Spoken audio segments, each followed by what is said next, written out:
brothers and sisters. Lord, No? ako naman. Hallelujah. So, bago mangyari yon, siyempre, alam natin, may rapture of the church. May rapture of the believers. No? Both Jewish believers and Gentile believers. Pag magkakasama yan, mararapture po yan, mga kapatid. No? At yung mga hindi mararapture, alam niyo kung sino? Ang sabi ni Jesus, hindi lahat ng tumatawag sa akin ng Panginoon, Panginoon ay papasok sa langit. Maraming magsasabi, Panginoon, di ba kami ay nagpalayas ng demonyo? Kami ay nangaral sa pangalan mo. Kami nagpagaling sa pangalan mo. Ang sabi ni Jesus sa kanila, hindi ko kayo nakikilala sapagkat ang gawa niyo ay masasama.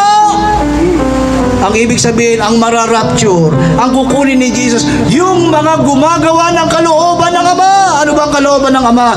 Pakinggan natin, sundin natin ang mga aral ni Kristo. Yes. Ano ba yung mga remarkable teaching o aral ni Kristo? Love your enemies. Pray for those who persecute you. Bless those who curse you. Lend to them and do not expect anything in return.